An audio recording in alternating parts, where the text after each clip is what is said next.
It's always great having you here. Gym influencers may be strong enough to push their bodies to the limit, but Everest is a different beast. Join me as I cover what happened when fitness influencers took their confidence to the world's highest mountain. From 3 athletes who thought training could replace acclimatization, to 4 gym bros who believed they didn't need Sherpas, only to discover that Everest doesn't care how strong you are.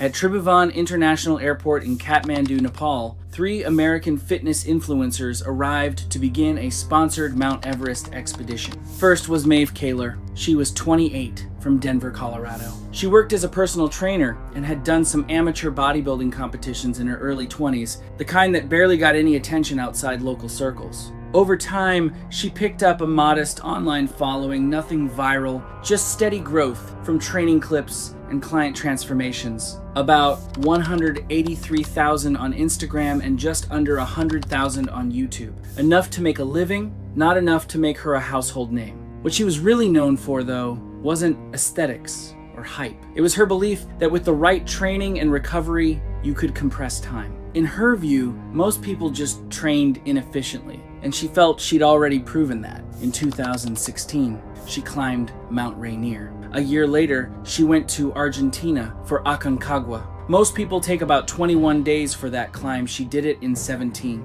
I understand exactly how she got here. Aconcagua rewarded her for pushing the timeline, and nothing on that mountain told her she'd been wrong to do it. She filmed the whole thing, turned it into a series, and it ended up being her biggest success. That experience changed things for her.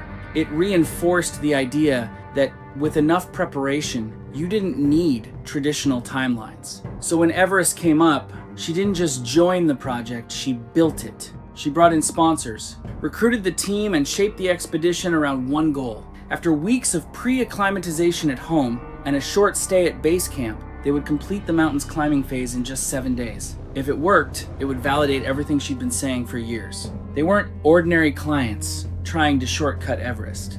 Physically, they were among the strongest people on the mountain. That was the paradox. Their conditioning allowed them to keep climbing long after a less fit person would have turned around. The Sherpas weren't questioning whether the women were strong enough to keep climbing. They were worried that their strength would let them push well past the point where acclimatization had already begun falling behind. Then there was Oriana Dralin, 31, from Austin, Texas. She came from CrossFit regional level, not elite, but built a strong audience anyway, around 241,000 followers, by focusing on recovery, breathwork, and performance. On this climb, she handled the performance side, supplements, biometrics, recovery planning. It was the biggest sponsorship of her career, but her altitude experience was limited. Before Nepal, the highest she'd ever been was Mount Whitney at 14,505 feet.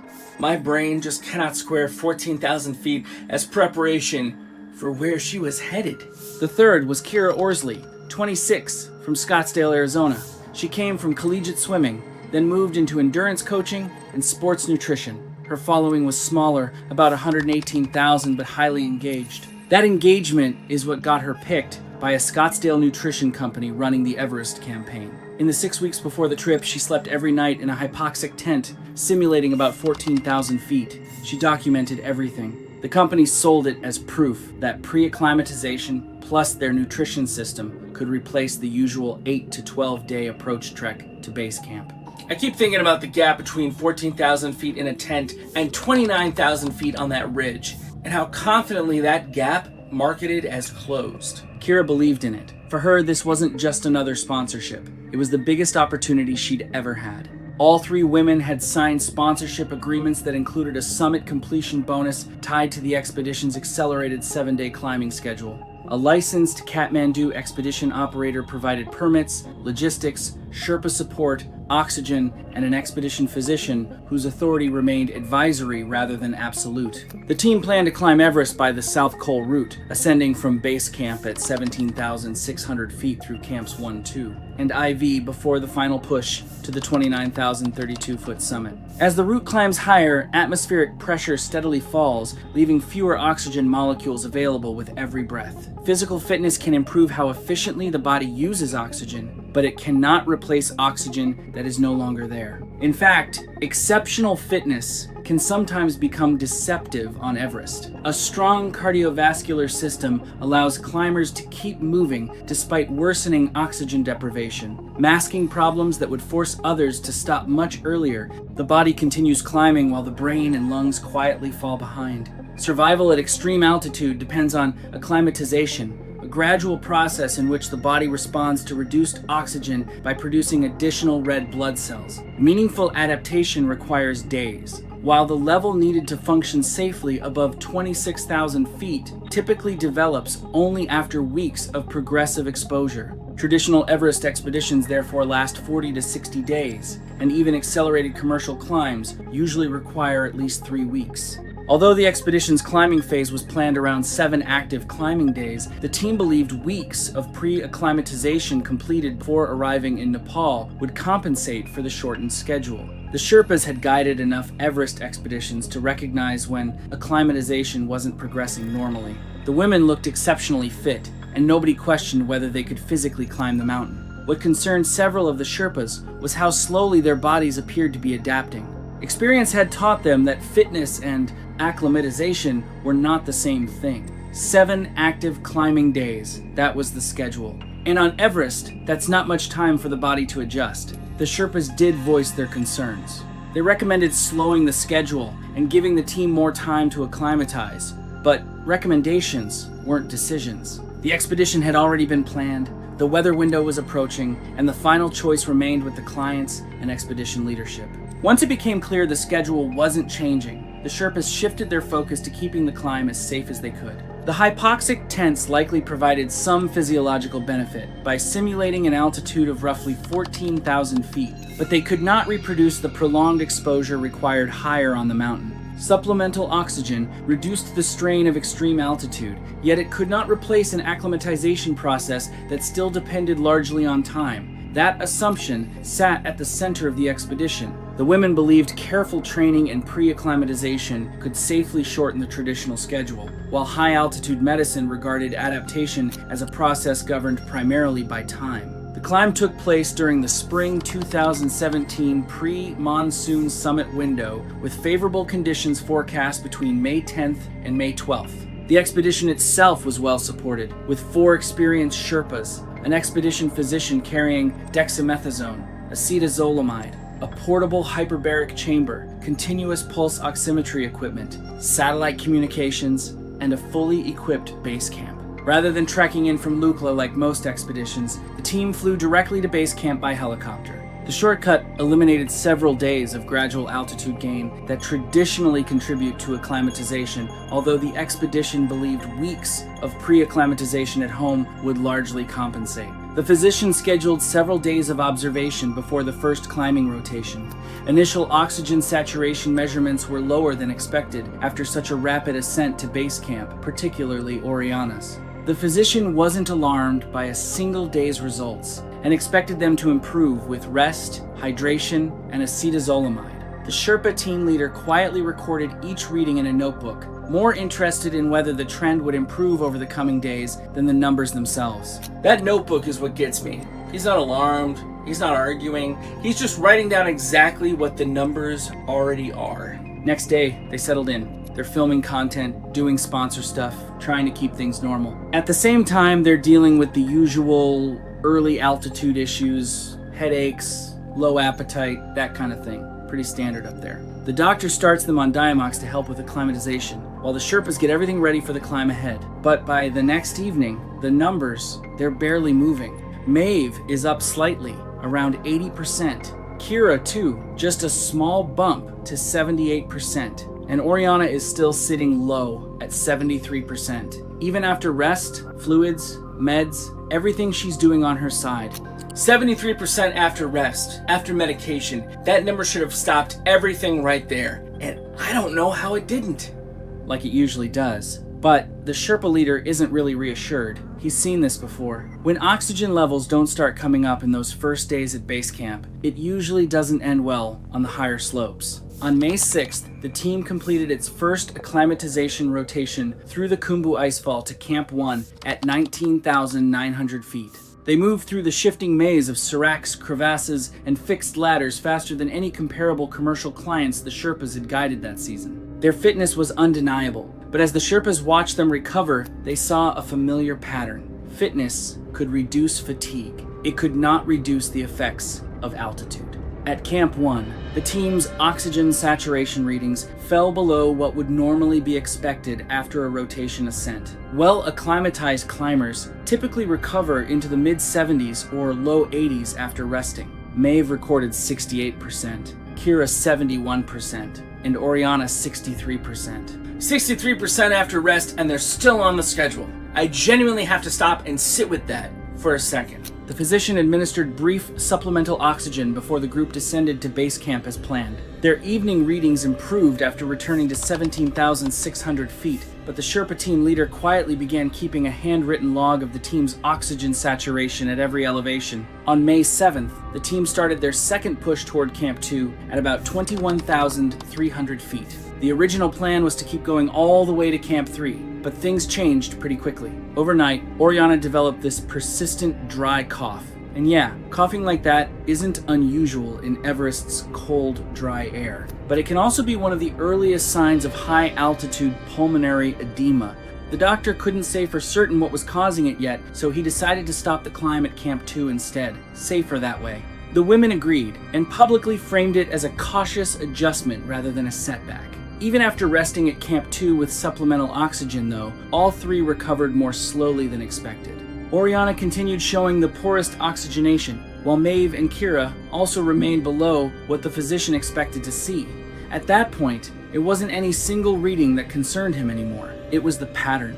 I find it genuinely hard to watch a medical warning sign get repackaged as good decision-making for the camera. On camera, though, they still looked composed, sitting in their tents, talking normally, filming content, all of that. But the medical side of things told a very different story. After finishing the rotation, they dropped back down to base camp again. That evening, the Sherpa team leader went over all the readings from both climbs. And what stood out wasn't just that the numbers were low, it was the pattern. I read a comment on a previous Everest video that stuck with me. I pointed out how the same drive that builds a climber's career can also put them at risk up here. I really appreciate that perspective. It's something that I wouldn't always catch on my own. Instead of improving with exposure like you'd expect, their oxygen levels were actually dropping at higher altitude. And even when they came back down, recovery was slow. Slower than it should have been. He'd guided enough Everest expeditions to recognize what that usually means. The body just isn't acclimatizing the way it should. And interestingly, the expedition doctor was starting to think the same thing too. After reviewing the team's recovery following 2 acclimatization rotations, the physician recommended postponing the summit attempt until their oxygenation showed clearer improvement. He warned that continuing according to the original schedule significantly increased the risk of serious altitude illness. The women accepted only a 1-day delay, arguing that further postponement would cause them to miss the projected summit window. The doctor asked for 2 days and they gave him 1. And I keep coming back to the fact that he had no authority to make it stick. Lacking authority to overrule them, the physician documented both his recommendation and their decision. The Sherpa team leader quietly established his own benchmarks that evening. If any climber developed clear neurological changes, worsening breathing, or failed to maintain acceptable oxygenation despite supplemental oxygen, he intended to end the climb immediately. The following day, the team climbed to Camp 3 at 24,500 feet via the Khumbu Icefall, Camp 2, and the Lhotse face. Their pace remained exceptionally strong, but their physiology continued moving in the opposite direction. Concerned by the previous rotations, the physicians started supplemental oxygen above 23,000 feet earlier than planned. Oriana's cough had worsened, and her breathing remained labored despite the increased flow. At Camp 3, even while receiving supplemental oxygen, Oriana continued showing unusually poor oxygenation and increasing respiratory distress. Pulse oximeter readings became less reliable at that altitude, but her labored breathing, worsening cough, and slow recovery were difficult to ignore. I look at that number and I don't see data anymore.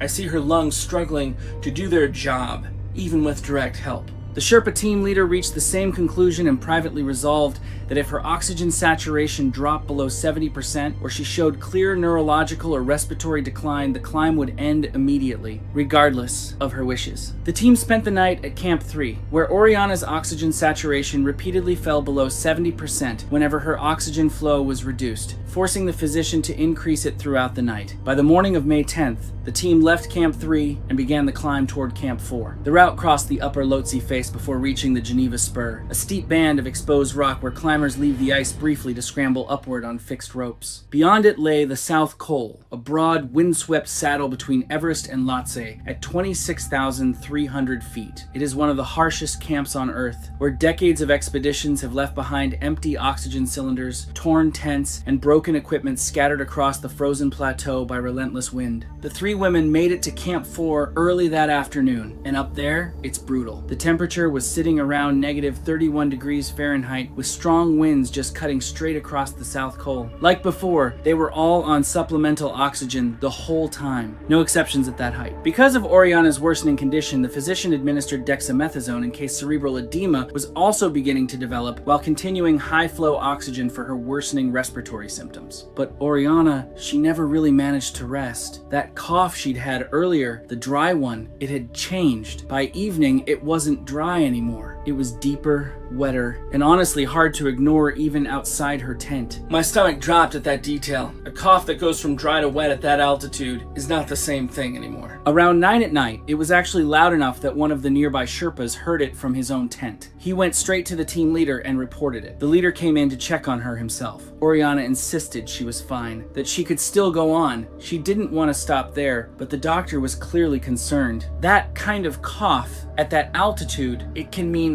fluid building up in the lungs. He wrote it down in his notes, didn't ignore it. Still, the climb wasn't stopped, and by 11:30 that night, headlamps were turning on all across the South Col. Everyone clipped into the fixed ropes, getting ready for the final push toward the summit. Late on the evening of May 10th, shortly before midnight, the summit team left Camp 4 under clear skies. Temperatures hovered around negative 31 degrees Fahrenheit, and although strong winds swept across the ridge, conditions were considered favorable for a summit attempt. Within the first hour, Oriana began falling behind, stopping every few steps despite her Sherpa's encouragement. By the time they reached the balcony at 27,600 feet, her lips had turned bluish-gray beneath her oxygen mask, and each breath produced a wet, gurgling sound. A little after 3 that morning, the team leader ended her summit attempt, radioed Camp 4, and assigned the most experienced Sherpa to begin descending with her while the rest of the team continued upward. Nothing about the weather would later explain what happened. At first, Oriana could still walk with assistance, but her condition deteriorated quickly. She followed some instructions and ignored others, at one point removing her oxygen mask without explanation until her Sherpa forced it back over her face. I need to be honest, when I read that she removed the mask without knowing why, that's not fighting the summit anymore. Her brain is already in serious trouble. As they descended below the balcony, he was no longer simply guiding her. He was supporting much of her weight with every step. Farther up the mountain, the summit push was unraveling.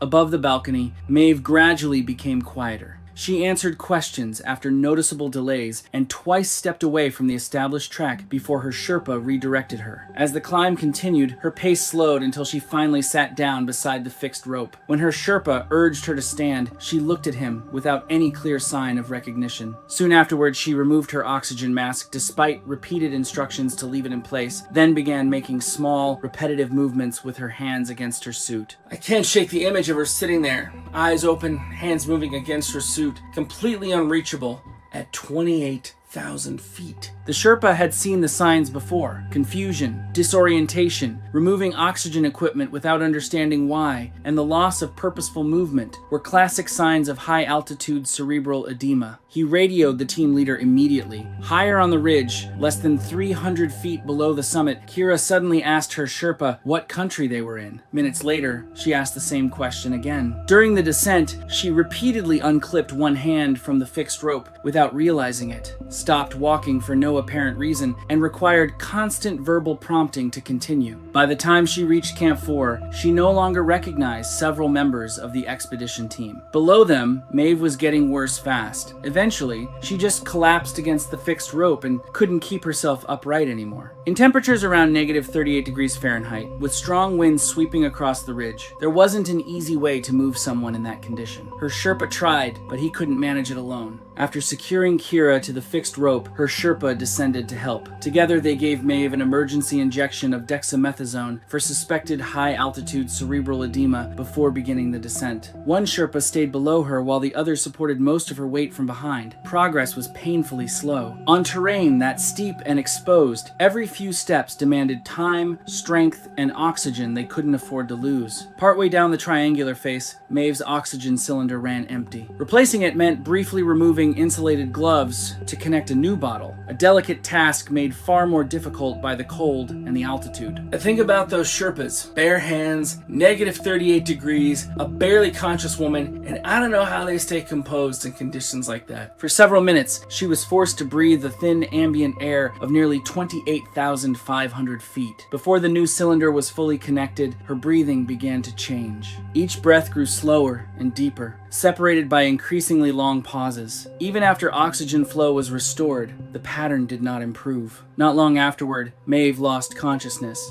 Her breathing deteriorated into slow, irregular gasps, separated by extended periods of silence. One Sherpa remained at her side, keeping her secured to the fixed rope while supporting her airway, as the other radioed Camp 4 and described her condition to the expedition physician in detail. Unable to reach their position, the physician assessed the situation from the information being relayed. His conclusion confirmed what both Sherpas already understood. High on the triangular face, thousands of feet above Camp 4, the physician listened as the Sherpas described Maeve's condition over the radio. Based on their report, he concluded that further resuscitation was no longer possible. Unable to recover her safely, the Sherpas secured her to the fixed rope before continuing the descent. Back at Camp 4, Oriana arrived unconscious. The physician immediately placed her inside the expedition's Gammo bag, a portable hyperbaric chamber designed to simulate a lower altitude by increasing air pressure. Despite high-flow oxygen, her oxygen saturation remained critically low. For the next several hours, the physician alternated between pressurizing the chamber, administering dexamethasone, and monitoring her condition. The treatment slowed her deterioration, but it did not reverse it. Over the following morning, several Sherpas coordinated the difficult descent to Camp 2, taking turns supporting and lowering Oriana across the steep terrain. From there, a helicopter, the highest evacuation point possible under the conditions, transported her to a hospital in Kathmandu. Kira descended separately with her assigned Sherpa, requiring increasing physical assistance as the descent continued. By the time she reached base camp, she remained awake but could answer only simple questions and frequently failed to recognize people she had been speaking with earlier in the day. Despite high-flow oxygen and emergency treatment, her neurological condition continued to worsen overnight. The expedition operator submitted its incident report to Nepalese authorities days later, including the physician's medical logs, oxygen saturation records, and radio communications from the summit push. After review,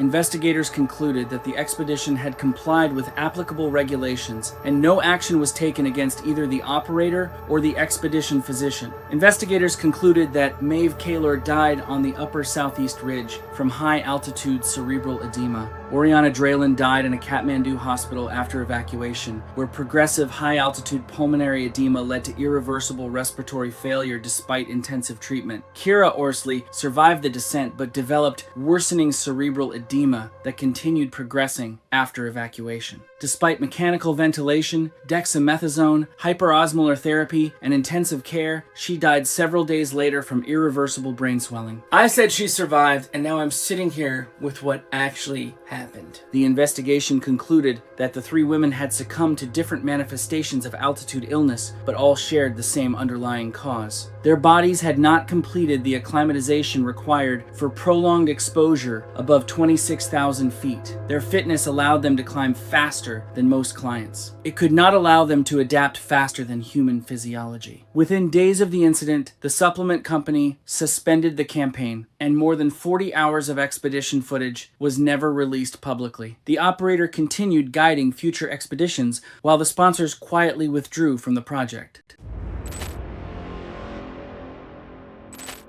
It was September 22nd, 2016, and Manaslu Base Camp sat at 15,750 feet on a broad glacial shelf at the head of the Samagayan Valley. The monsoon had not fully released its grip on the Himalayas, and low clouds clung to the ridgelines most mornings, burning off by midday to reveal Manaslu's north face, an enormous sweep of snow, rock, and hanging ice that rose more than 11,000 vertical feet from where the tents were pitched. The air carried the smell of damp stone and glacier melt, and wind moved through camp in irregular gusts that rattled guy lines and sent prayer flags snapping against a sky that couldn't decide between gray and blue. Compared to Everest, Manaslu Base Camp was quiet. Roughly 70 climbers occupied the site across 6 commercial expeditions, their tents grouped in loose clusters separated by boulder fields and snowmelt channels. Generators hummed from the larger mess tents, and radio chatter drifted between camps in a mix of Nepali, English, and Korean. The climbing season was just beginning. Ropes were still being fixed on the upper mountain, and the first acclimatization rotations hadn't started.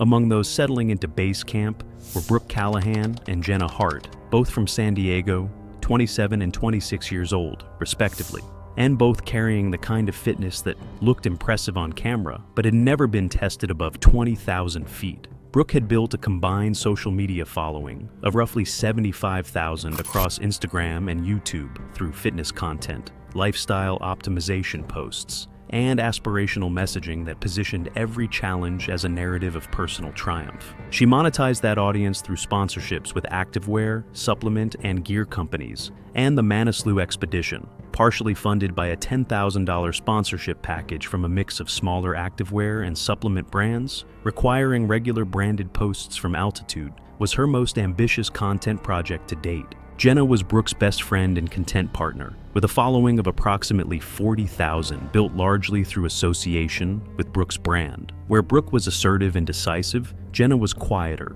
more cautious by instinct, and consistently deferential to Brooke's judgment. The dynamic between them had worked well in every context where confidence and energy were enough to carry results. Mountaineering above 26,000 feet was not one of those contexts. Their climbing experience was thin. Both had summited Kilimanjaro together 14 months earlier, a guided trek that required endurance but no technical skill. Brooke had completed a basic mountaineering course on Rainier afterward, learning crampon use, ice axe arrest, and rope travel over 2 days of instruction. Jenna had climbed Island Peak in Nepal 6 months before Manaslu, a guided ascent to 20,305 feet that represented her only Himalayan experience. The Island Peak summit gave both women a reference point that would prove dangerously misleading. 20,305 feet and 26,781 feet were separated by more than 6,000 vertical feet, where the rules of human physiology changed completely. But from base camp, that difference existed only as a number. They had applied to several Everest operators initially, but Brooke redirected to Manaslu after 2 rejections cited insufficient experience. Manaslu's reputation as a more accessible 8,000er made it an easier sell to operators willing to accept clients on the margins. A Nepali company took their booking based on the Kilimanjaro summit, Jenna's Island Peak climb, signed liability waivers, and a fitness questionnaire that gym credentials satisfied without difficulty. The total cost was $38,000 per person, with supplemental oxygen provided for the summit push. Assigned to guide them were 2 men whose combined experience exceeded anything the women could comprehend from a base camp briefing. Kancha Thendu was 41, originally from Bung village in the Solukhumbu district, with 17 years as a high-altitude guide, 6 Everest summits, and 4 Manaslu summits. He was known within the guiding community as deliberate and observant, the kind of guide who read clients within days and adjusted his expectations accordingly. He supported aging parents in Bung and a wife in Kathmandu, recovering from gallbladder surgery, whose medical bills had consumed most of the previous season's earnings. Furba Chaitan was 36, from Gudel in the Kotang district, with 12 years of experience and 3 Manaslu summits. More vocal than Kancha, blunt with clients in a way that some appreciated and others resented. He carried a directness born from years of watching people underestimate mountains and overestimate themselves. He supported 2 younger siblings whose school fees in Kathmandu depended entirely on his seasonal income. Both men understood the economic architecture of their profession, the fee structure that made walking away from a client financially ruinous, the operator relationships that could end a career if a guide was labeled difficult, and the reality that every season required balancing professional judgment against the constraints that kept their families fed. Kancha was assigned to Brooke. Furba was assigned to Jenna. Both assignments were made by the expedition leader, Dawa Sangye, based on temperament, Kancha's patience for Brooke's dominance, Furba's directness for Jenna's uncertainty. The first signs appeared during the expedition, briefing on September 24th. Dawa gathered the team in the mess tent to outline the route, acclimatization schedule, and objective hazards. The glacier travel to Camp 1, the steepening approach to Camp 2, the technical sections to Camp 3, and the exposed summit pyramid above Camp 4, where altitude compressed every margin to nearly nothing. He stressed turnaround times, oxygen management, and absolute deference to Sherpa guidance above 24,000 feet. Brooke sat near the front with her phone on a small tripod, recording the briefing for content. She interrupted twice, once to ask which sections of the route offered the best backdrop for video, and once to ask about pausing for stabilized footage during rotations. Jenna asked how the physical demands compared to running a marathon, a question that revealed how thoroughly she had mapped the climb onto a fitness framework that did not apply.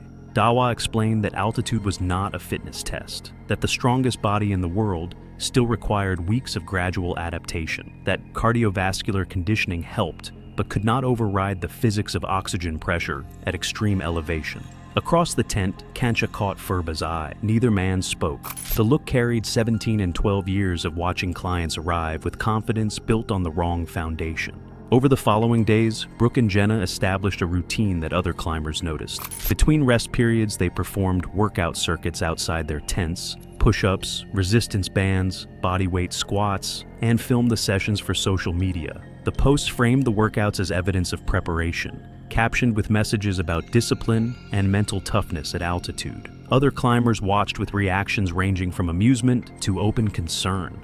The exercises burned calories their bodies needed for acclimatization and recovery, but the content performed well online, which reinforced the behavior. The first rotation to Camp 1 at approximately 18,700 feet began on September the 27th. The route climbed gradually across the glacier before steepening through snow slopes and crevasse fields. Their gym-conditioned legs carried them at a pace that kept them with the group, and the altitude had not yet reached the threshold where fitness stopped compensating for thin air. The smooth progress reinforced a conclusion both women wanted to reach, that their preparation was working. Kancha watched Brooke stop 4 times to film. Selfie narration, wide shots of the glacier, footage of her boots in the snow. Each stop lasted 2 to 4 minutes and broke the rhythm that efficient climbing required. At this altitude, the delays cost time, but not safety. Higher up, the calculation would change. Jenna's breathing was audibly labored on the steeper sections, her inhales sharp and fast. Furba noted the sound without comment. First rotations often revealed a climber's ceiling, and what he heard suggested Jenna's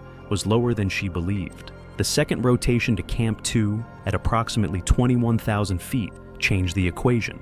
The altitude crossed the threshold where cardiovascular fitness lost its advantage, where the body's ability to extract oxygen depended on acclimatization rather than conditioning, and where the gap between gym strength and mountain readiness became impossible to disguise. Both women slowed dramatically. Brooke's pace dropped to 30 steps, followed by extended rest stops where she bent forward with hands on her knees, breathing hard. Jenna fared worse. Her breathing rapid and shallow even during pauses. Her movements clumsy in ways altitude alone didn't explain.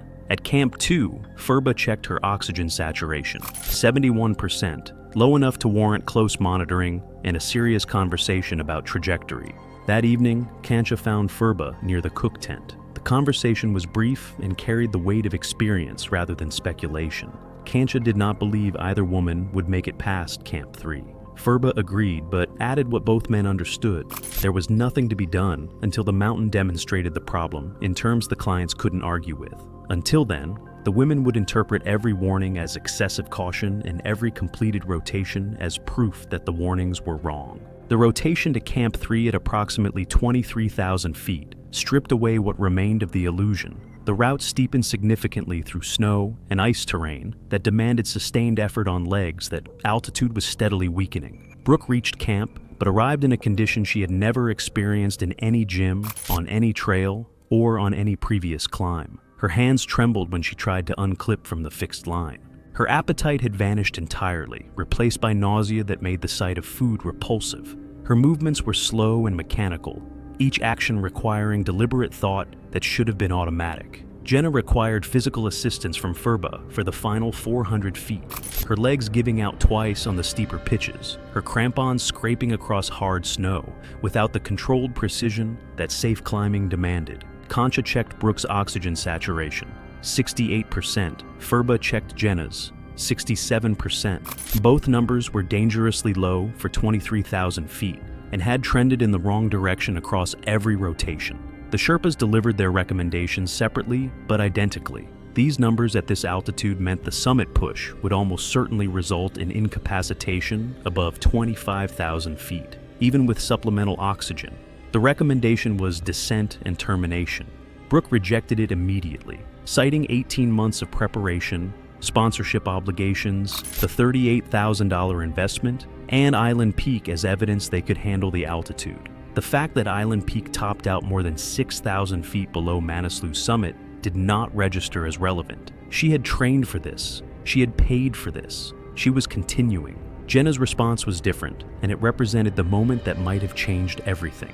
When Furba finished explaining what the numbers meant, Jenna asked him directly whether he believed she would make it. Furba answered honestly. He told her the mountain had already given her the answer, and that ignoring it would not change what her body was telling them both. Jenna's expression shifted, the look of someone whose instinct aligned with what she was hearing, but whose social architecture pulled in the opposite direction. For several seconds, the outcome balanced on her response. Then Brooke intervened, reframed the hesitation as weakness, invoked their shared commitment, reminded her of everything they had sacrificed to reach this point, and closed the conversation with the same confidence that had carried them through every previous challenge. Jenna followed Brooke's lead the way she always had. The moment passed. Word had already circulated among other Sherpas on the mountain. Several experienced guides from other teams had noted the women's deterioration and commented privately that a summit attempt would be dangerous. Concha and Furba were not the only people who could see what was coming. Brooke escalated to Dawa, pushing for a guarantee of no forced turnaround. Dawa refused but laid out the reality. He backed his Sherpa's assessment on the record and required both women to sign additional written acknowledgement that they were continuing against Sherpa recommendation. He would not physically override paying clients who had signed waivers. The paperwork protected the operator. It did not protect the climbers. Concha and Furba accepted the outcome with the constrained resignation of guides who understood what refusing would cost: the fee, the summit bonus, future work from the operator. Their objections were documented. The mountain would decide the rest. The weather window arrived on October 1st. High pressure expected to hold for roughly 36 hours. The push from base camp to Camp 4 took 2 days with overnight stops at Camps 2 and 3. At Camp 3, Brooke posted a photo captioned with a message about being 1 day from the summit, framing the achievement as inevitable rather than uncertain. The post generated hundreds of responses. None of them understood what 23,000 feet was doing to her body. They reached Camp 4 at approximately 24,300 feet on the afternoon of October 2nd, the threshold beyond which the human body deteriorated faster than it recovered. Camp 4 on Manaslu was a bleak shelf of wind-scoured snow and exposed rock, tents battered into low profiles by persistent wind, the air so thin that every movement required conscious effort. Brooke and Jenna arrived depleted, faces gaunt, lips cracked, movements carrying the heavy deliberateness of people operating on reserves they no longer possessed. Concha checked Brooke's saturation one final time, with supplemental oxygen flowing at 4 liters per minute. Her reading stabilized in the high 60s, a number that should have ended the conversation. Without the mask, she would have been barely functional. Jenna's numbers were similar. The oxygen was keeping them upright, but compensating for a deficit that would only widen as they climbed higher. The Sherpas also tracked a second calculation the women never considered. At this pace, with oxygen flowing at 4 liters per minute, the supply would be consumed faster relative to progress than planned. The finite oxygen added a countdown clock to a situation that was already deteriorating. The summit push departed Camp 4 at midnight. Clear sky, dense with stars, wind manageable at 10 to 15 miles per hour. temperature near -20 degrees Fahrenheit before wind chill. The route climbed across a broad plateau before steepening through the summit pyramid, a final 2,400 vertical feet of increasingly exposed snow, ice, and rock that demanded everything a climber had left to give. They moved as two pairs, Concha with Brooke in front, Furba with Jenna behind, separated by roughly 100 feet of fixed rope. Other teams climbed in the same window, headlamps forming a scattered chain of light on the slope. The supplemental oxygen hissed through regulators, and crampons crunched on hard snow in a rhythm that slowed steadily as altitude accumulated. Both women deteriorated at the rate Concha and Furba had predicted. The oxygen masked the severity initially. They were moving, breathing, responding, but the underlying hypoxia was worsening beneath the assist. Brooke's pace dropped from steady to labored within 2 hours, her rest stops growing longer, her headlamp beam dipping as her head drooped between efforts. Jenna fell behind almost immediately, her steps uneven on terrain that required precision. By 4 a.m., above 25,500 feet, Jenna stopped functioning coherently. She sat down in the snow and did not respond when Furba directed her to stand. When he repeated the instruction, she turned her head slowly, but her eyes did not focus. She attempted to speak, but the words came out fragmented and disconnected. Syllables dropped, as if her brain could no longer assemble language properly. Furba administered dexamethasone from his medical kit to slow the brain's swelling and began turning Jenna around, repositioning her on the fixed line and starting the slow work of lowering a semi-conscious woman through steep terrain in darkness. Brooke saw it happen. From 100 feet above, she watched Furba turn Jenna downhill, watched her best friend being lowered rather than walking under her own power. Concha seized the moment. Two teams descending together was safer. The oxygen supply was draining faster than planned, and Jenna's collapse demonstrated exactly what he had warned about since Camp 3. Everything he had said was playing out on the slope below them in real time. Brooke refused. She was still upright, still moving, and turning back meant the entire expedition, the money, the sponsors, the content, the 18 months of preparation, was for nothing. She had not climbed this far to descend behind her friend on a fixed rope. She pushed higher. Concha continued with her, not because the money overrode his judgment, but because leaving her alone above 25,500 feet was something he could not do. She was his client, and she was climbing into a place where being alone meant being dead. He followed because the alternative was worse than what following would cost him. Around 6:15 a.m., at approximately 26,300 feet, roughly 500 vertical feet below the summit, just inside the death zone, Brooke collapsed. She sat down in the snow, and her body folded forward as if the structure holding her upright had simply failed. Her eyes were open but unfocused, scanning nothing, responding to nothing. When Concha attempted to lift her, her legs buckled immediately. Her arms hung without coordination. The cerebral edema that had been building for hours had crossed the threshold where the brain could no longer manage basic function. Concha administered dexamethasone and adjusted her oxygen to maximum, sacrificing supply duration for immediate effect. The drug bought partial function. Brooke's eyes regained a trace of focus. She could bear weight on her legs with support, but the improvement was fragile, temporary, and already fading against the altitude that continued its work regardless of intervention. He began the descent immediately, short-roping Brooke to his harness and lowering her through terrain that demanded technical management with a person who could not contribute to her own survival. Meanwhile, Furba's descent with Jenna had become a survival scenario. The dexamethasone had failed to hold. Jenna lost consciousness entirely on a steep section above Camp 4, her body going limp on the rope with a finality that changed the physics of everything Furba was doing. He was lowering dead weight while wind increased from manageable to dangerous, and visibility shrank as clouds pushed up the valley. Two climbers from a Korean expedition descending nearby stopped to help, managing Jenna's weight through the steepest section for roughly 40 minutes before their own guide insisted they continue down.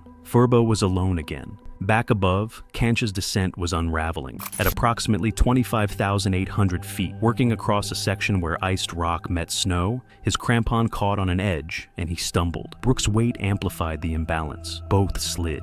Concha arrested the fall within 15 feet, but the impact broke two ribs and stripped the glove from his left hand. The cold seized bare skin instantly. He continued. Adrenaline overrode the rib pain for the first minutes, though each breath produced a grinding sensation that confirmed the fractures were real. His exposed left hand was freezing, the frostbite beginning its quiet destruction of tissue that would never regenerate. He lowered Brooke another 500 vertical feet through anchor transitions that took twice as long as they should have, his movements slowing as the cold, the ribs, and the altitude compounded into a deterioration he could feel accelerating. At approximately 25,300 feet, where the fixed line crossed a relatively sheltered traverse, Concha made the decision the situation forced. He could not move her further alone. His hand was failing. His ribs made every lift agonizing. Continuing meant both of them dying on the slope rather than just one. He anchored Brooke to the fixed line with redundant attachment points, checked her oxygen, nearly empty, positioned her as securely as the terrain allowed, and began descending alone toward Camp 4. The 1,000 vertical feet took nearly 2 hours on broken ribs, a frostbitten hand pressed against his suit, and exhaustion so deep that his vision narrowed to the rope in front of him and nothing else. He arrived at Camp 4 unable to stand, collapsing into the first tent he reached. Below, Furba had already lost the fight for Jenna. She never regained consciousness. The dexamethasone had slowed the swelling, but couldn't stop it, and the altitude loss during descent hadn't been fast enough to reverse the damage. Her breathing grew shallow, then irregular, then stopped entirely roughly 800 feet above Camp 4, as the cerebral edema progressed to the point where her brain could no longer maintain the autonomic functions that kept her alive. Furba checked for a pulse, found none, and remained beside her for several minutes before the cold and his own deterioration forced him to continue down. His right knee, which had absorbed the braking forces of the lowering for nearly 5 hours, had swollen to the point where bending it produced a sensation like tearing. He limped into Camp 4 with ligament damage that would never fully repair. The following morning, when weather allowed movement, Sherpas from a neighboring expedition pushed up to the traverse where Concha had anchored Brooke. They found her clipped to the fixed line in the position Concha had left her, motionless. Brooke Callahan was dead, cerebral edema and overnight exposure at 25,300 feet. She was 27 years old, roughly 1,500 feet below a summit she never had the physiology to reach. Both women's bodies were documented and left on the mountain. Concha Thendu was evacuated to Kathmandu, where surgeons amputated 3 fingers from his frostbitten left hand and treated rib fractures that had punctured his left lung. The hand damage ended his ability to perform technical rope work. He never returned above 8,000 meters. Furba Chetan's right knee required surgery that repaired what could be repaired and left the rest as permanent limitation. Full extension never returned. His high-altitude career ended on the same mountain, the same season, for different injuries sustained doing the same thing, trying to bring down clients who should never have been above Camp 3. Both Sherpas had seen it coming from base camp. They had warned at every rotation, documented their objections in writing, administered the correct medications at the correct times, and executed descents that pushed their own bodies past the point of permanent damage. They had done everything experience and protocol allowed. The mountain did not care. It never does. It was May 18, 2017. South Col, Mount Everest, 26,000 feet above sea level. 4 guys, fit, experienced, confident, are lying in a tent on the highest col in the world. They have functioning gear. They have sleeping bags rated for this temperature. They have a stove, food, water, and oxygen. Every piece of equipment they needed to survive the night was within arm's reach, but that didn't matter. Sota Ito was 29 years old, a software developer from San Jose who had gotten serious about mountaineering in his mid-20s after burning out from years of long hours in the tech industry. Friends described him as disciplined and analytical, the kind of person who researched every purchase and planned every trip down to the smallest detail. Climbing had become his way of imposing order on a life that often felt dominated by screens and deadlines. He wasn't reckless. In fact, he considered himself cautious. I want you to keep in mind that self-image would become important later, because it made it easier for him to interpret warnings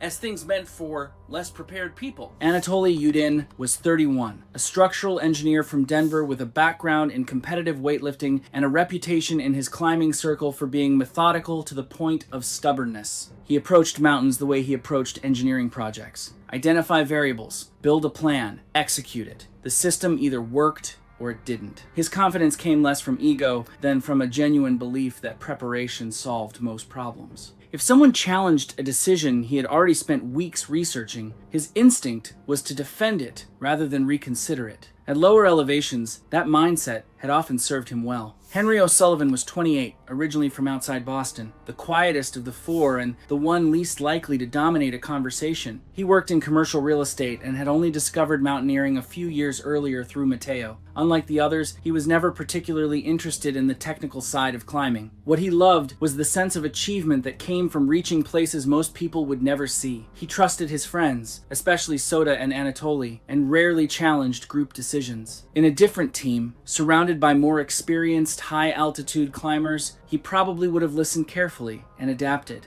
Here, he mostly followed the momentum of the group. Now I think we all have this type of friend. Matteo Neri was 30, an Italian-American personal trainer from Chicago who had talked the other three into their first high-altitude climb 3 years earlier. Charismatic and energetic, he was the social center of the group, the person constantly proposing new goals before the previous one was fully finished. To clients, he represented discipline and self-improvement. To friends, he represented ambition. Everest appealed to him for the same reason marathon runners sign up for harder races after finishing their first one. Once a challenge becomes achievable, it stops feeling impossible. He never viewed the mountain casually, but he increasingly viewed it as something that could be mastered through commitment and physical conditioning. These were not couch athletes. These were guys who trained seriously, took altitude seriously as a concept, and had actually done the work of climbing two of the world's most demanding, non-technical peaks. They summited Kilimanjaro 19,341 feet using a guide service. They followed that up with Aconcagua in Argentina, 22,841 feet, again with guides. Those are real climbs. Those numbers are real altitude.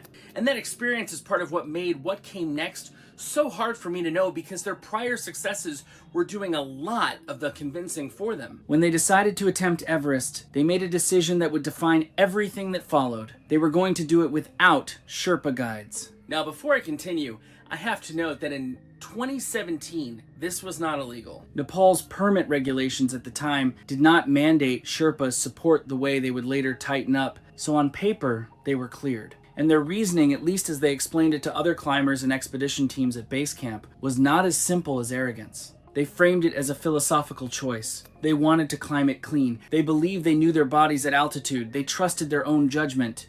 I know. To a layperson, that sounds pretty reasonable. But to anyone who had spent serious time above 26,000 feet, it sounded like two things being confused for one thing. Fitness and high-altitude mountaineering competence are not the same skill set. Knowing how your body handles 19,000 feet with guides does not tell you how it will handle 29,000 feet without them. The mountain that sits between those two data points is not a straight line. It is a completely different category of problem. But they weren't asking for opinions anymore by the time they hit base camp. The four of them arrived at Everest Base Camp in early May 2017, a few weeks before the main summit window typically opens. Base camp at that time of year is a small city of tents, a constant rotation of expeditions, logistics coordinators, Sherpa teams, and veteran guides who have been doing this for decades. It is also, if you're paying attention, a place where good information is freely available and openly shared. The first round of advice came informally, from Nepali officials processing their permits. The language was procedural, but the message was clear. Unguided ascents above 8,000 meters carry significantly elevated risk, and the fatality rate for parties without experienced Sherpa support is measurably higher. This wasn't presented as a dramatic warning or an attempt to discourage them from climbing. It was simply information that officials had repeated countless times before, drawn from years of accident reports, rescue operations, and fatality statistics. Climbers attempting Everest without Sherpa support have fewer resources available when conditions change, fewer experienced eyes evaluating decisions, and less margin for error when something goes wrong high on the mountain. The four of them listened, acknowledged the information, and moved on. To them, it sounded less like a warning about their specific expedition and more like the standard risk language that surrounds every major Himalayan climb. The second round came from other expedition leaders at base camp. One of them was a veteran guide named Mark Haynes, a man with multiple Everest summits and a reputation for being direct without being aggressive. He approached them early on and offered what he called shared logistics assistance, essentially the ability to coordinate with his team on scheduling, route conditions, and oxygen management above 26,000 feet. He was not trying to sell them anything. He was doing what experienced guides do when they see a situation that concerns them. Soda tended to run point in these conversations. He was polite, he thanked Mark, he explained that they had their systems set up and planned to manage independently. He never came across as dismissive or openly arrogant. If anything, his confidence sounded measured, which made it harder for people to challenge. He spoke as someone who believed the relevant decisions had already been made weeks earlier during planning and preparation, and that what remained was simply execution. From his perspective, accepting outside assistance would have meant changing a system they had already committed to. Anatoly, when he got involved, was more technical about it. He talked about their acclimatization schedule, oxygen planning, turnaround times, and gear choices as though the conversation was a debate he was prepared to win. He always seemed to have an answer ready, another statistic, another explanation, another reason why their approach made sense. The problem wasn't that his points were completely unreasonable. Many of them were factually correct in isolation. What concerned more experienced climbers was the certainty with which he presented them. High-altitude mountaineering has a way of punishing people who believe every variable can be accounted for ahead of time. Matteo mostly listened. As the most outwardly confident member of the group, people often expected him to dominate these discussions, but he usually let Soda and Anatoly handle the details. He would occasionally nod along or add a brief comment about how much preparation they had done, but he seemed content to let the others make the case. Henry mostly agreed with whatever Soda said. He rarely challenged decisions and rarely volunteered a different opinion. The dynamic was subtle but noticeable. Soda framed the plan, Anatoly defended it, Matteo endorsed it, and Henry followed along. By that point, I think it's not hard to tell that the four had spent enough time reinforcing one another's assumptions that outside perspectives were having less and less influence. The offers continued through the early weeks. Each time, the answer was some version of no. And at some point, investigators and other expedition members noted this in the aftermath. They stopped engaging with outside input altogether. Not rudely, they just stopped responding to it as useful information and started treating it as background noise. The warnings, at a certain point, stopped registering as specific concern and started blending into the generic risk language that gets thrown around at altitude all the time. By the time they were moving toward Camp 2, experienced teams had quietly adjusted their own schedules to reduce overlap with the group. It wasn't a social conflict. It was a practical calculation. Their pacing was inconsistent. Their decision-making at lower camps had already shown hesitation patterns that more experienced climbers recognized as early signs of impaired judgment. I mean, I don't blame them. I also wouldn't want to be operationally tied to a team that was becoming unpredictable. The isolation that followed wasn't dramatic. It was quiet, but it mattered. Now here's something I think doesn't get enough attention in how people talk about high altitude mountaineering deaths. Most of the fatal mistakes don't happen near the summit. They happen weeks earlier, in decisions that compound slowly and invisibly until the margin for error is gone. On Everest, a proper acclimatization rotation looks something like this. You go up to an intermediate camp, you spend time there, you come back down to base camp to let your body recover and adapt, and then you go up again, slightly higher, and repeat. Your body, specifically your blood, is slowly learning to carry oxygen more efficiently in an environment where there isn't enough of it. This process takes time, and you cannot shortcut it with fitness. The four of them compress their rotations. The specifics are reconstructed from the Himalayan database records and from what other teams observed in terms of their camp timing. They cut rest time at intermediate camps and reduce the number of full recovery days at base camp between rotations. The cumulative effect of this is something that's hard to feel in real time because it builds gradually. You feel worse each time you go up, but the feeling is close enough to normal altitude discomfort that it's easy to rationalize. Headaches, fatigue, a little mental fog. All of that is normal at altitude. Well, until you realize that all of it is also what early hypoxia looks like. By the time they reached Camp 4 on the South Col on May 18th, which sits at 25,919 feet above sea level, all four of them were already starting from behind. They were hypoxic. They were cognitively slowed. And they had just climbed to one of the most hostile environments on the surface of the planet, in a condition that made every subsequent decision harder to make correctly. None of this was particularly unusual in isolation. Climbers arriving at Camp 4 are expected to be exhausted, uncomfortable, and operating under severe physiological stress. But experienced teams work hard to minimize those deficits before a summit push because they understand how little room for error exists above 8,000 meters. The four of them arrived carrying accumulated fatigue from compressed acclimatization, rotations, and reduced recovery time, which meant they were beginning the most dangerous phase of the expedition with fewer physical and mental reserves than they should have had. In practical terms, that meant slower thinking, poorer judgment, and a reduced ability to recognize problems as they developed. On a mountain where small mistakes can become fatal ones in a matter of hours, that loss of margin mattered. They knew they felt bad. They interpreted it as expected. That interpretation was the first link in the chain. The South Col is a flat, windswept saddle between Everest and Lhotse, and it is one of the most brutal places on Earth to spend a night. The altitude alone puts you in what mountaineers call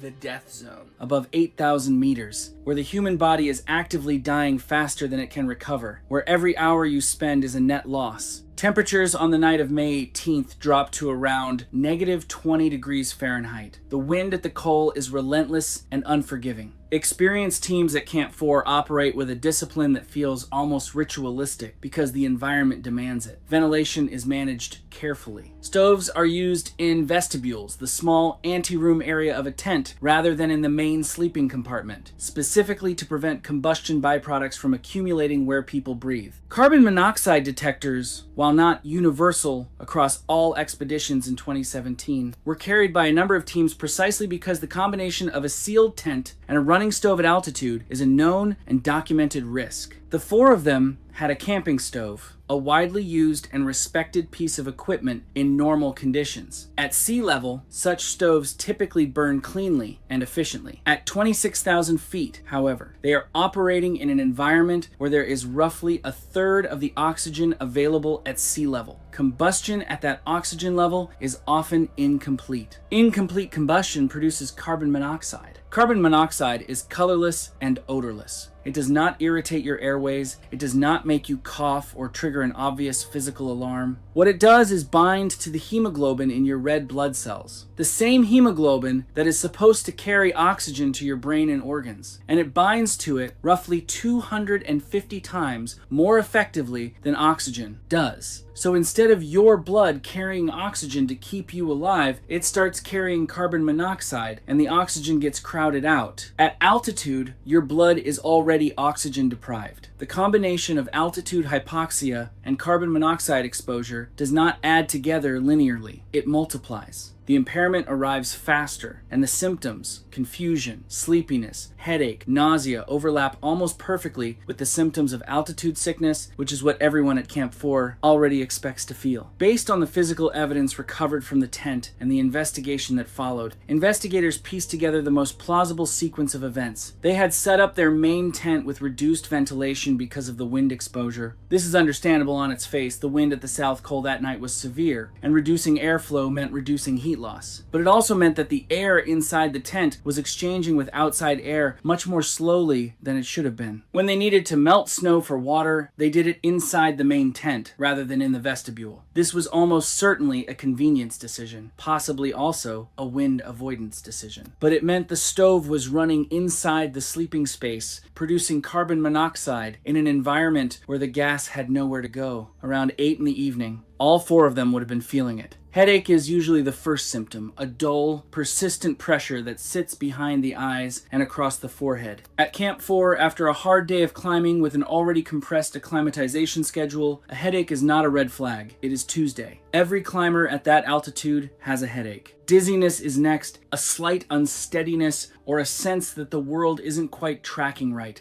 Then nausea. Based on what investigators could piece together from the evidence, including fragments recovered from Matteo Neri's phone, this appears to be approximately when symptoms became noticeable to all four of them. And based on everything they knew and believed about altitude, they diagnosed it correctly within the framework they had, which was the wrong framework. Altitude fatigue, dehydration, the expected cost of being where they were. There is no reason to believe anyone in that tent panicked. The evidence suggests the opposite, a calm, organized group settling in for what they expected to be an uncomfortable but manageable night before a summit push. Soda would have been the one to frame it that way.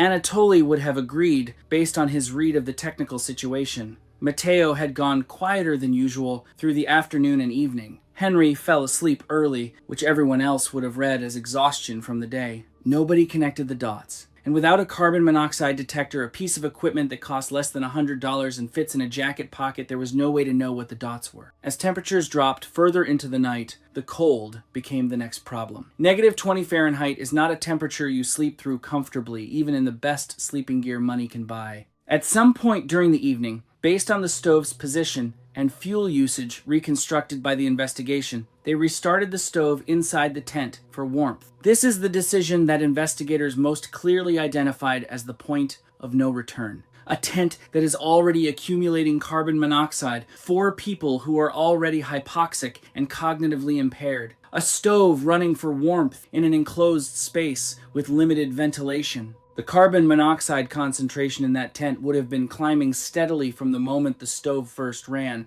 and now it was climbing faster. The cognitive effects of carbon monoxide poisoning are grimly self-reinforcing. The more impaired you become, the less capable you are of recognizing that you are impaired. The less capable you are of making the decision to open the tent, turn off the stove, get outside. The gas does not announce itself. It just makes you slower, quieter, and then very, very sleepy. Mark Haynes and his expedition were camped approximately 30 meters away. 30 meters at the South Col in the dark and in the wind is not a short distance. It is a significant gap in visibility and audibility. But one of Mark's Sherpas, a man named Pasang, was outside around 10:30 or 10:45 in the evening and noticed something that didn't sit right. The details here come from Mark's account, which was documented in the aftermath. Pasang observed irregular light patterns from the tent, consistent with a stove being used inside the main compartment rather than a vestibule, and reduced airflow from the tent's ventilation points. I'm guessing that for someone who had spent years on this mountain, the combination of those two observations meant something specific. He told Mark immediately. Mark recognized the risk without hesitation. He crossed to the tent and called out loudly, directly instructing them to open the tent, increase ventilation, and shut down or move the stove. He knocked on the tent structure, physically trying to rouse whoever was inside. The response, when it came, was delayed. The voice that eventually answered was Matteo's. Matteo was coherent enough to speak, but not coherent enough to assess the situation accurately. Based on Mark's account, he told Mark they were fine and asked him not to interfere. The tone was not aggressive. It was the tone of someone who genuinely believed what they were saying, which is exactly what carbon monoxide poisoning sounds like from the inside. You feel tired and a little out of it, but you do not feel like you are dying. You just feel like you need to sleep. Mark did not walk away. He stayed. He kept shouting. He had Pasang maintain a watch on the tent while he got on the radio to base camp and reported suspected carbon monoxide exposure at Camp 4. He stayed as close as the situation allowed, monitoring for any sign of collapse or further distress.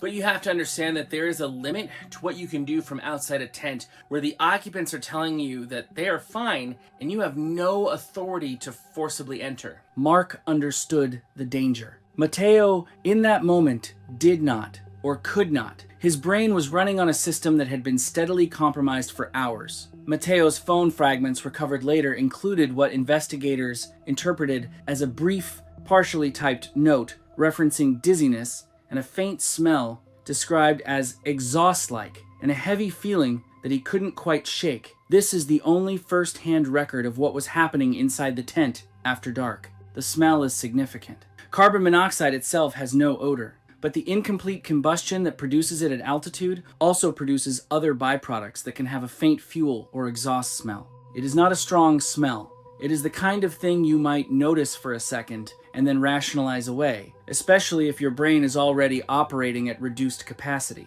Based on the fragment, that appears to be what happened. He noticed it. He didn't know what it meant. He went back to sleep. That was, in all likelihood, the last decision he made. The physiology from this point is clinical and fast. Carbon monoxide poisoning at altitude does not give you a window where you suddenly realize something is wrong and have time to act. The progression from heavily impaired to unconscious is not a dramatic event. It is just a light going out. The body stops maintaining the processes it needs to stay awake, and then it stops maintaining the processes it needs to survive, and there is no sensation that marks the transition. By somewhere between 12:30 and 1:30 in the morning, Based on what investigators estimated from the rate of exposure and fuel consumption, all 4 of them would have lost consciousness. The stove continued running, the carbon monoxide continued accumulating, the tent held in the cold. By 4 in the morning, there was no response to calls from outside. Mark and Passang returned at first light around 6 in the morning and entered the vestibule of the tent. What they found inside was described in the aftermath as quiet. There was no sign of struggle. Equipment was in place, as though everything had been set down and arranged before sleep. 4 people in sleeping bags, each of them in a position consistent with having fallen asleep and not woken up. The stove, the placement, the ventilation, the sleeping positions. Mark recognized the pattern immediately and completely. He radioed base camp. 4 fatalities. Camp 4, probable carbon monoxide poisoning. The Himalayan database entry that followed documented it in the spare, factual language that mountaineering records use for these things. 4 male climbers, ages 28 to 31. No Sherpa or guide support. Stove use inside tent. Reduced ventilation. No carbon monoxide detection equipment. Death window estimated between 12:30 and 4 in the morning on May 19th. Cause listed as probable carbon monoxide poisoning compounded by extreme altitude hypoxia. Classified as preventable with standard expedition safety practices. That last line, preventable. I want to sit with that for a second because it is not a judgment. It is a technical assessment, and technical assessments on Everest are currency. It means that the tools to survive that night existed. A CO detector, vestibule, stove placement, maintained ventilation despite the cold. Any one of those things, applied correctly, changes the outcome.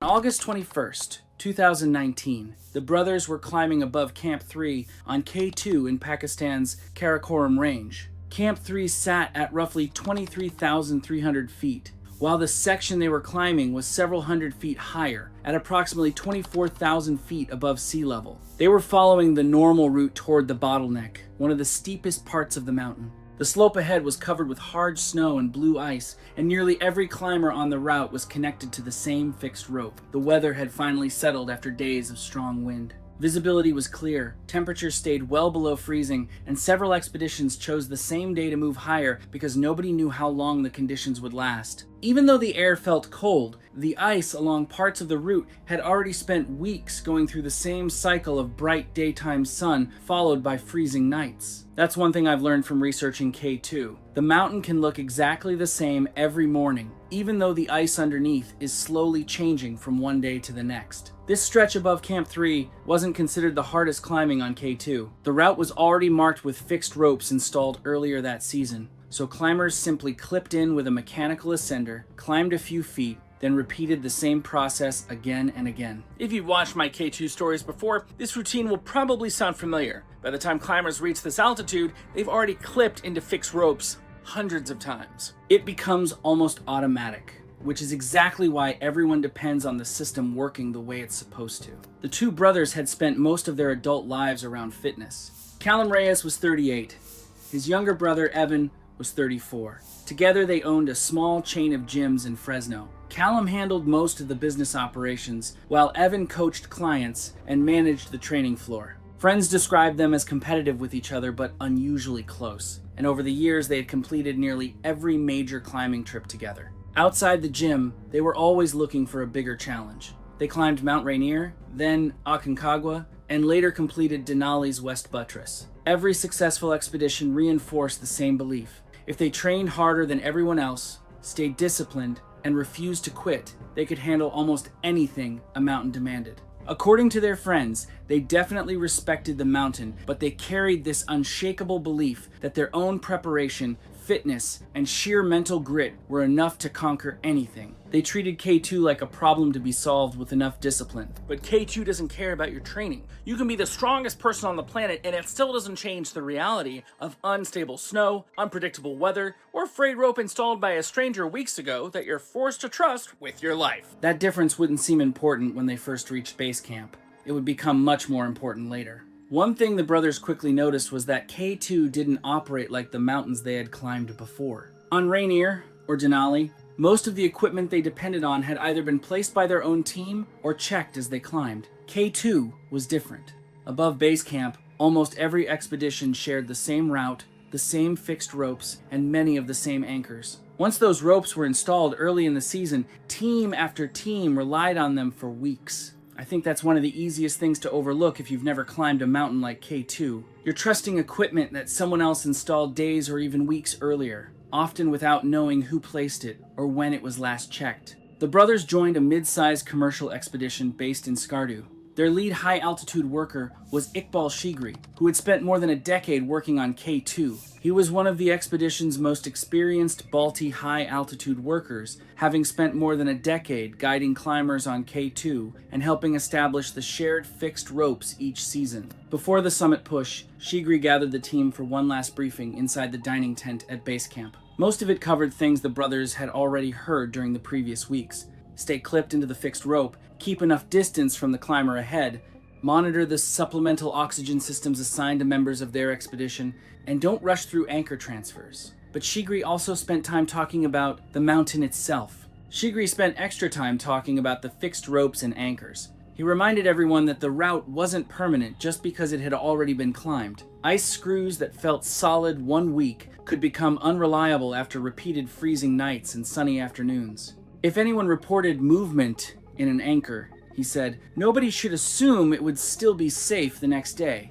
That's the kind of advice that's easy to hear without really understanding why it matters. Nothing about an ice screw tells you how secure it is just by looking at it. Most of the time, if something is wrong, you don't find out until weight is put on it. The brothers listened, but afterward they mostly talked about the climb itself. Throughout the expedition, Callum and Evan kept returning to the same conclusion. If they stayed strong enough to keep climbing, everything else would take care of itself. When other climbers talked about changing ice conditions or old anchors, the brothers treated those as normal mountain problems that experienced guides would handle. For them, the biggest challenge was still the altitude. They had spent months increasing their endurance, training with heavy packs, and sleeping in altitude tents at home to prepare for thinner air. Between them, they probably spent more time talking about heart rate, oxygen, saturation, and pacing than about fixed anchors or ice conditions. That wasn't unusual. Many first-time K2 climbers focus on getting their own bodies ready because that's the part they can actually control.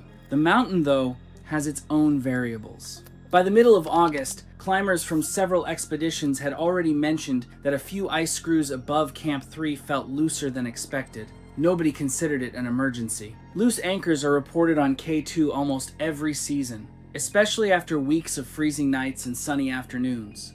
Normally, high-altitude workers replace or reinforce them as they move through the route. This time, however, there wasn't one expedition responsible for every anchor. Each team assumed the sections they weren't actively using would likely be handled by someone else. Looking back, that's where this story really begins.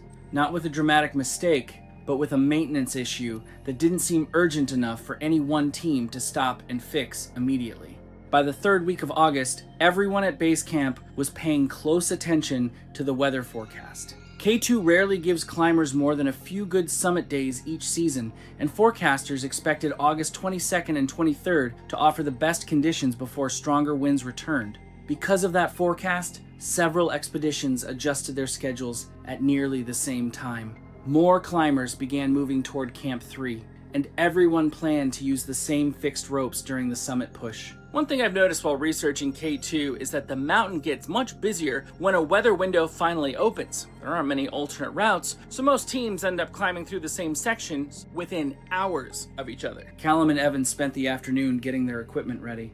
Because their commercial expedition planned to use supplemental oxygen on the upper mountain, they inspected their regulators and checked the pressure in each cylinder. They also replaced the batteries in their headlamps, inspected their crampons, and made sure their ascenders moved smoothly along the fixed rope. After several weeks on the mountain, those checks had become part of their normal routine. The climb from Camp 2 to Camp 3 went as expected. Late that afternoon, one climber from another expedition reached one of the fixed anchors above camp. As she shifted her weight onto the rope, she felt the ice screw move slightly.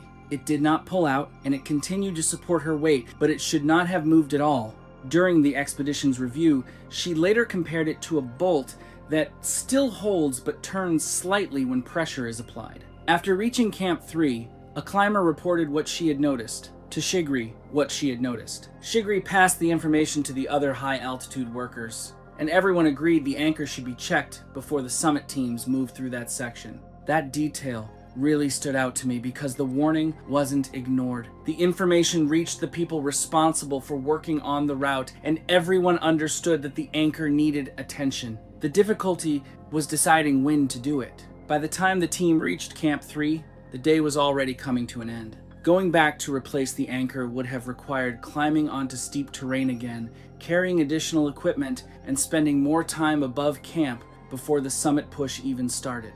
Since the anchor was still holding, the workers planned to inspect and reinforce it while moving higher the next morning. That decision was consistent with how many routine maintenance jobs are handled on K2.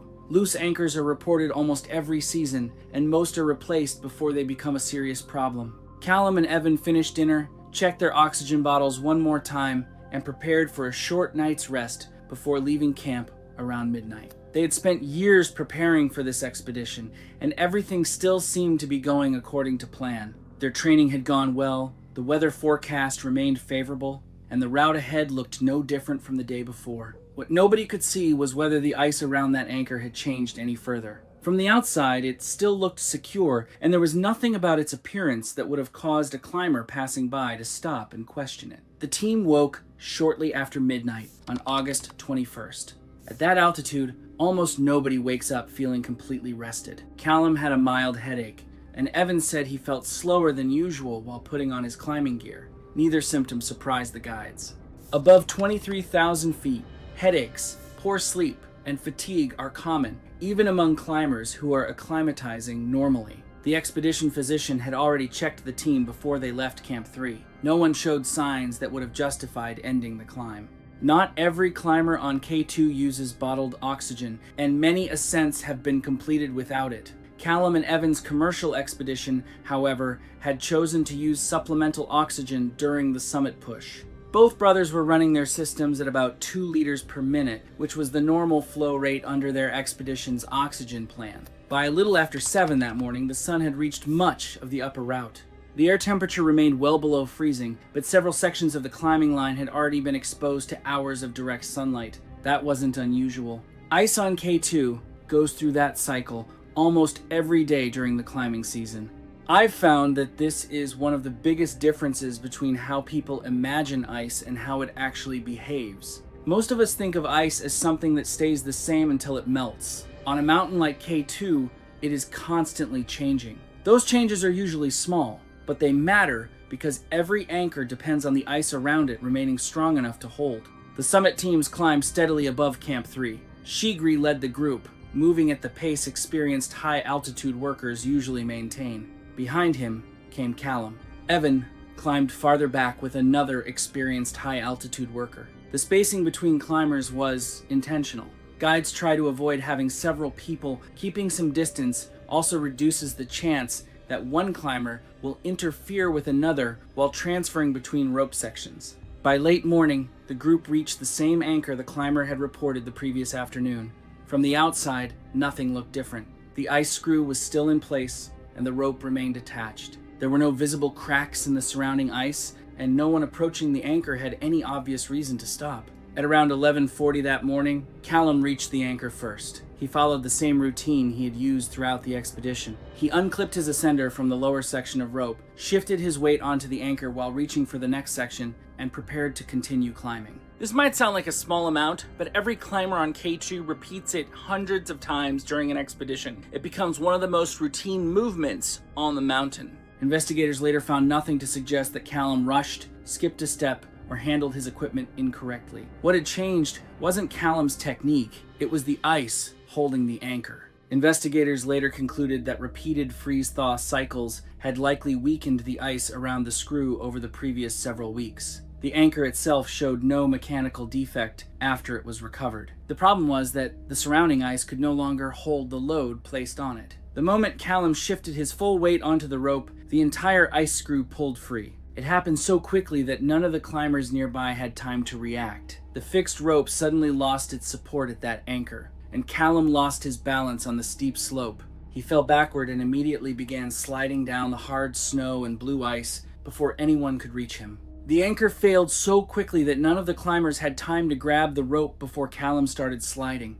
On terrain that steep, losing your footing usually happens in less than a second. Once the ice screw pulled free, the fixed rope above him went slack, and there was nothing left to support his weight. Callum slid backward for about 25 to 30 feet before the fall came to a sudden stop. Investigators later determined that the rope above him did not stop the fall. Instead, the lower ascender that was still attached to the fixed rope below the failed anchor caught his weight. During every anchor transfer, climbers briefly remained connected to both sections of rope before removing the lower attachment. Callum had not yet unclipped that lower ascender, so it became the only remaining connection keeping him on the mountain. That detail really stood out to me because it shows how small routine habits can matter. Callum wasn't improvising, he was following the procedure exactly as he had been taught. If he had disconnected from the lower rope a few seconds earlier, investigators believed he likely would have fallen much farther. The force of the fall created another problem. About 40 feet below the failed anchor, the fixed rope crossed a narrow rock rib that cut across the climbing route. Under normal conditions, climbers stepped over that section without giving it much thought. During the fall, however, the rope was pulled tightly against the exposed rock. When investigators later examined the rope, they found heavy abrasion on the outer sheath where it had scraped across the stone. The rope remained intact, but the damage showed how close the system had come to suffering a second failure. Evan watched the fall from farther down the route. He immediately climbed back toward his brother as soon as another experienced high-altitude worker instructed on steep terrain like this. Everyone cannot rush toward the injured person at once because too many people on the same section of rope create additional hazards. By the time he reached Callum, he had already checked that the remaining anchors were holding and confirmed that Callum was still attached to the rope. Callum was awake and answered questions clearly, but he immediately complained of severe pain in his right leg and lower back. His lower leg was bent below the knee in a way that strongly suggested a fracture. His breathing was rapid,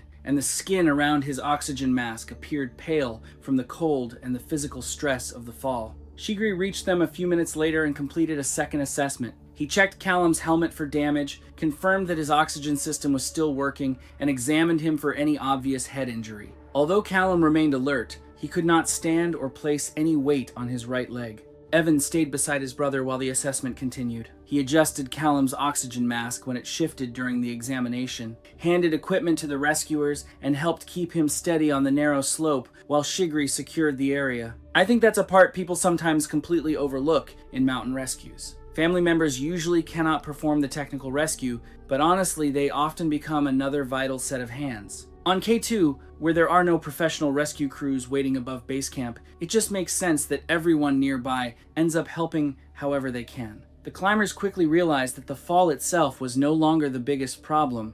Callum could not walk, and they were stranded at roughly 24,000 feet above sea level. Camp 3 was several hundred vertical feet below them, but reaching it with an injured climber would still take hours. Every additional hour spent at that altitude reduced the options available to everyone involved in the rescue. They knew the priority was to call for help, but even that took time. Radios do not work reliably everywhere on K2 because steep ridges and uneven terrain can block the signal. When Shigri could not establish a clear connection from the accident site, he instructed another Balti high-altitude worker, Rahim Ali, to descend along the fixed line. Rahim climbed about 300 feet lower before reaching a section of the route with a clear radio connection to Camp 3. At around 12:05 p.m., about 25 minutes after the fall, Camp 3 received the first report. The message was relayed to Base Camp, where it was broadcast over the shared radio frequency used by several expeditions that season. Now, one thing I've learned from researching K2 is that there isn't a rescue team waiting for calls like this.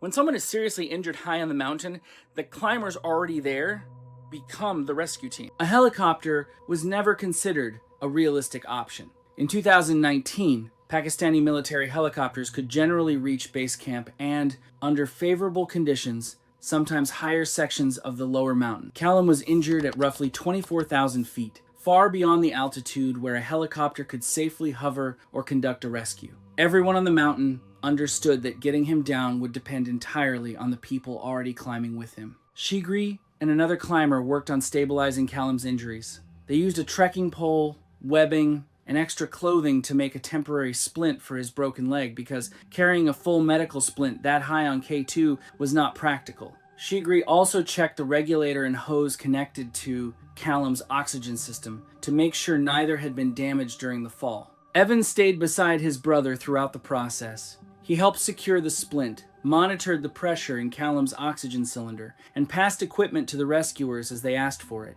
About half an hour after the first radio call, the first high-altitude workers from another expedition reached the scene. A second team soon abandoned its own summit attempt and sent more workers to help. That decision says a lot about the people who climb K2. A summit opportunity may come only once in an entire season, yet several climbers immediately gave up that chance because someone else needed help. By about 1:45 that afternoon, 7 experienced high-altitude workers had gathered at the accident site. They began lowering Callum from one anchor to the next, using the fixed ropes below the failed section.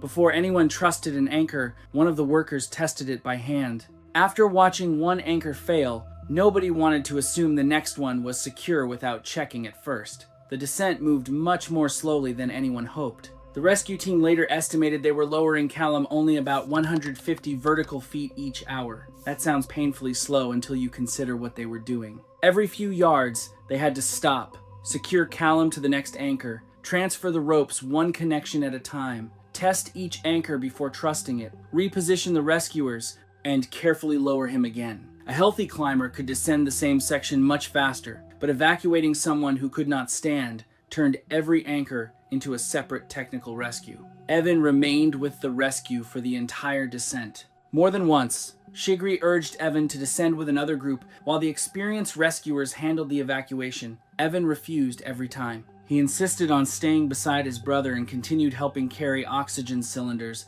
steady the ropes, and assist wherever another pair of hands was needed. As the afternoon continued, the rescue became physically demanding for everyone on the mountain. Each lowering sequence often took several minutes before anyone could move again. While one rescuer controlled the rope, others secured Callum, clipped into the next section of fixed line, checked the next anchor, and made sure nobody loaded the system too early. During those pauses, everyone remained standing on steep ice, while supporting their own weight and waiting for the next controlled descent. By late afternoon, some of the rescuers noticed that Evan had become quieter than he had been earlier in the day. He answered questions more slowly and needed reminders to drink water and check the remaining pressure in his oxygen system. No one considered that unusual. He had spent the entire day helping rescue his injured brother after climbing above 23,000 feet, and everyone assumed fatigue and emotional stress were beginning to catch up with him. Looking back, that assumption would become much more important than anyone realized at the time. After nearly 7 hours on the mountain, the rescue team reached Camp 3 shortly after 7 o'clock that evening. They had lowered Callum only about 700 to 900 vertical feet from where he fell. On most mountains, that distance would not take long to descend, but on K2, every section had required another carefully controlled lowering over steep terrain, making the rescue far slower than a normal descent. The expedition physician examined Callum as soon as he arrived. His broken leg was obvious, but his vital signs were more concerning. His blood pressure had dropped, his pulse remained elevated, and his oxygen levels stayed critically low despite supplemental oxygen. He also reported increasing pain in his chest and pelvis, suggesting internal injuries that could not be treated on the mountain. The physician determined that continuing the descent that night would place both Callum and the rescue team at greater risk. So, the decision was made to keep him at Camp 3 until first light. Evan remained with his brother throughout the night. He monitored Callum's oxygen equipment, replaced empty cylinders, and assisted the medical team when needed. Around 4:15 the next morning, Callum's condition deteriorated rapidly. He became difficult to wake, his breathing slowed, and his heart stopped despite continued oxygen therapy and resuscitation attempts. And with only limited medical equipment available at Camp 3, more than 23,000 feet above sea level, there was little more the team could do. Callum Reyes was pronounced dead at Camp 3 on August 22nd, 2019. As preparations began to move his body down the mountain later that morning, several rescuers noticed that Evan was unsteady on his feet. At first, they believed he was simply exhausted after spending nearly a full day at extreme altitude helping with the rescue. He had spent almost 24 hours above 23,000 feet, slept very little, carried equipment during the rescue, and had just lost his older brother. When he paused before clipping into the fixed rope, everyone assumed exhaustion and grief were affecting his concentration. A short time later, while descending toward Camp 2, the symptoms became harder to ignore. Evan stumbled several times on terrain he normally would have crossed without difficulty. He answered simple questions slowly, struggled to follow routine instructions, and twice reached for the wrong carabiner before another climber corrected him. Shigri immediately stopped the descent. The doctor, who was traveling lower on the route with another group, climbed back up to examine him. After a brief assessment, he concluded that Evan was showing signs consistent with high-altitude cerebral edema, commonly called HACE, a life-threatening condition in which prolonged exposure to extreme altitude causes swelling of the brain. The rescue team immediately changed priorities. They administered dexamethasone, raised the flow rate on Evan's supplemental oxygen system, and began moving him downhill as quickly as the terrain would safely allow. Unlike the previous day's rescue, there was no discussion about waiting. Everyone knew that rapid descent offered the only realistic chance of survival. For a short time, Evan appeared to improve. Then, less than an hour into the descent, he became increasingly confused and eventually lost consciousness. The rescuers continued lowering him toward Camp 2 while maintaining oxygen and monitoring his breathing, but his condition continued to deteriorate. By the time they reached the lower camp, the expedition physician determined that the swelling had progressed beyond what could be managed on the mountain. Despite continuous treatment and ongoing evacuation efforts, Evan Reyes died later that afternoon before he could be transported to base camp. In less than 24 hours, K2 had claimed both brothers. One died from injuries caused by a failed anchor. The other died after remaining at extreme altitude long enough to help bring his brother home. Poor weather delayed any immediate recovery effort. Low clouds moved over the upper mountain during the afternoon, and fresh snowfall increased the avalanche danger below Camp 3. Rather than risk additional lives, expedition leaders agreed to leave both brothers at the camp until conditions improved. The weather cleared enough on August 25th for a recovery team to begin moving them down the mountain. High-altitude workers from several expeditions volunteered to help. Using the same fixed rope system that had been involved in the accident, they carefully lowered both brothers through the steep sections above Camp 2 before continuing toward base camp. Pakistani authorities later completed the formal recovery process, and military helicopters transported the bodies from base camp to Skardu. With the rescue complete, attention turned to understanding exactly what had happened. Unlike aviation or industrial accidents, fatal mountaineering incidents on K2 are not investigated by a permanent independent agency. Instead, expedition operators, liaison officers, guides, and climbing organizations work together to review witness accounts, photographs, radio logs, equipment, and the condition of the route. Investigators interviewed everyone who had been present during the accident, and one of the most important pieces of evidence was the failed anchor itself. After the season ended, the ice screw was recovered and examined. Investigators found no evidence that the ice screw had failed mechanically. It was properly installed and showed no manufacturing defects. Instead, they concluded that repeated cycles of daytime melting and nighttime refreezing had gradually weakened the surrounding ice. That finding really changed how I looked at this case. The equipment worked as designed. The mountain had changed around it. The investigation also confirmed that movement in the anchor had been reported the day before the accident and was expected to be inspected before the summit push. That inspection never happened. Investigators found no evidence that anyone deliberately ignored the warning. Instead, responsibility had become unclear because multiple expeditions shared the fixed ropes, leaving no single team responsible for replacing the anchor. The review also concluded that the younger brother died from high-altitude cerebral edema, caused by prolonged exposure to extreme altitude during the rescue. Although treatment and descent began as soon as his symptoms became obvious, investigators determined the illness had likely been developing for several hours before it was recognized. Investigators found no evidence that either brother violated climbing procedures. However, they noted that Evan remained at extreme altitude throughout the rescue despite repeated opportunities to descend, significantly increasing his exposure to the conditions that later caused high-altitude cerebral edema.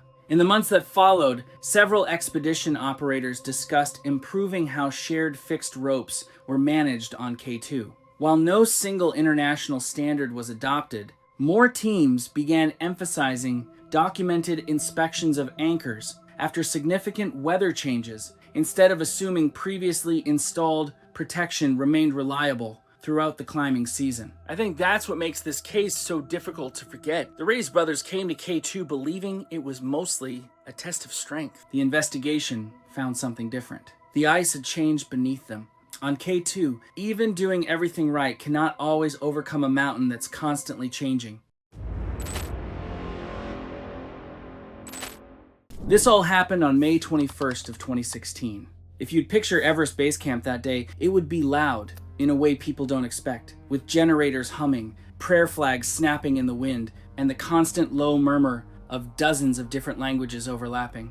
Into this chaos walked four men: Callum Hedwig, the so-called expedition leader; Javier Reyes, his loudest and most aggressive teammate; Thomas Chen, a quieter member who always seemed to be trying to prove something; and their newest addition, a gear salesman named Kostin Petrov, who had somehow convinced everyone, including himself, that he was a logistics expert. They started pitching their tents like it was any other expedition, except it was not any other expedition, because almost immediately, heads turned. Word travels fast at altitude, faster than you would think for a place with such thin air. Veteran guides started whispering to each other, then to their clients, then to entire neighboring camps. Sherpas who had worked these slopes for decades were pulling each other aside. Within an hour of these four men setting up camp, half of base camp knew exactly who they were, and none of it was good. When I first read this part of the story, I felt a bit of secondhand anxiety. On a mountain, there are few things more unsettling than arriving with a reputation that already has everyone expecting the worst.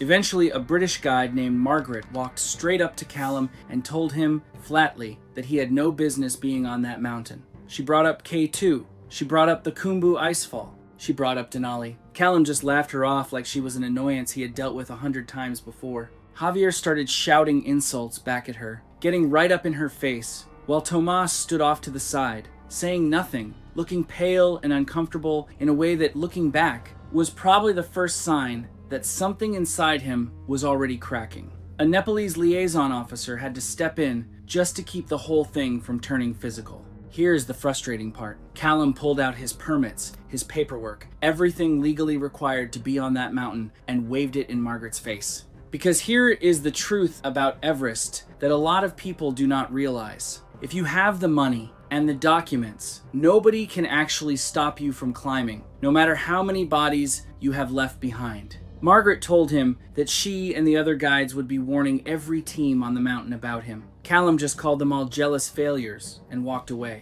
Now let me back up, because you need to understand exactly what these guides were so afraid of.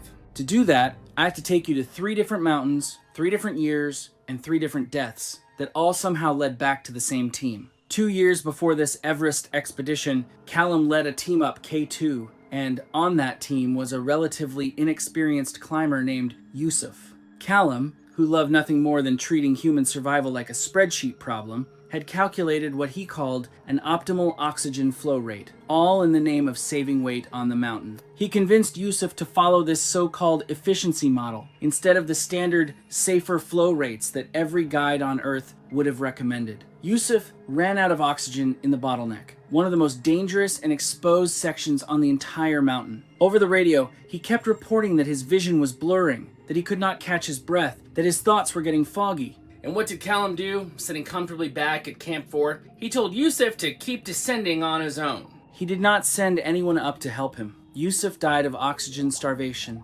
alone, on the side of a mountain, because a man who never even met him decided that extra weight in a backpack mattered more than a human life. And if you think that's blood boiling, we're just getting started. Kostin, the same gear salesman who later joined the Everest trip, looked at Yusuf's death afterward and called it a data anomaly publicly. Can you imagine that? A data anomaly. Like Yusuf was a glitch in a spreadsheet instead of a person who froze to death because nobody would walk up a hill to bring him oxygen. The official review afterward found no clear violation of any climbing regulation, so nothing happened to Callum. He later bragged, openly, to other climbers about how minimal the weight penalty had been on that expedition. He bragged about it. A man died and he was proud of the math. Now, if K2 was the warning sign nobody acted on, the Khumbu Icefall was the second one. On a previous Everest attempt, this same team ran into a struggling climber named Amar. who was having trouble navigating one of the ladder crossings over a crevasse.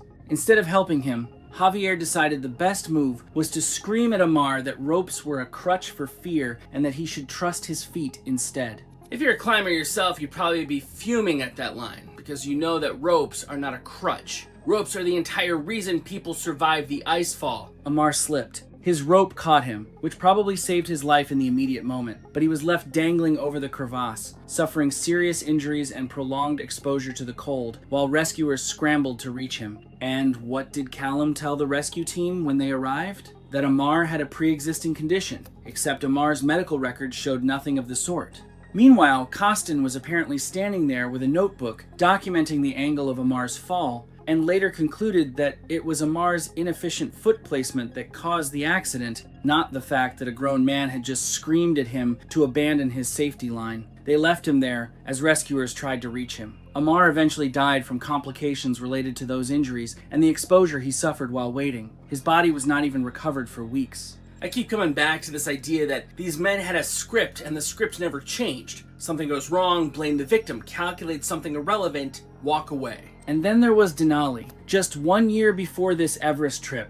On Denali, Callum made an actual bet, like a casual wager you'd make over drinks, with a rival climber named Hero, betting that Hero could not summit and return to base camp in record time. Callum, ever the strategist, handed Hero what he called a performance plan, which conveniently included 0 rest days. Hero, eager to win the bet and probably flattered that Callum thought he was capable of it, pushed his team relentlessly. 2 of his climbers developed severe high-altitude pulmonary edema, a condition where fluid builds up in the lungs at altitude and can kill you within hours if you do not descend immediately. One of them, a man named Liam, died during the descent after the weather turned and the team could not get him down fast enough. Callum had specifically told Hero to skip extra acclimatization days and keep up an aggressive pace, even after symptoms started showing. After Liam died, Callum still collected his winnings from the bet. He took the money from a man who was too traumatized to even argue about it. Costin, naturally, ran the numbers on the HAPE cases afterward and decided the deaths were statistically insignificant. That tells you everything you need to know about how this entire group of men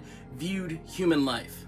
Not as people, as acceptable margins of error. So now you understand why Margaret confronted Callum the way she did, and why she came back to find him privately that night at base camp before this Everest expedition even began. She told him she had already radioed several expedition leaders across the mountain to warn them about his team's history. Many of the other camps had agreed that they would not be offering any non-emergency support to Callum's group. No spare oxygen, no extra supplies, nothing. After everything that had happened on the previous 3 mountains, Callum sneered and said they had their own gear. Margaret pointed out, correctly, that Costin's regulators did not even match each other, and that his oxygen tanks were outdated equipment he had bought at a discount from an outfitter that had already gone bankrupt. That detail alone should have ended the expedition right there. Callum ignored her completely. Margaret told him plainly that he was going to kill his team again. He told her to leave. She did, but she quietly instructed her own Sherpas to keep an eye on them anyway, because some part of her clearly knew this was not over. Here's where things start moving fast, and I mean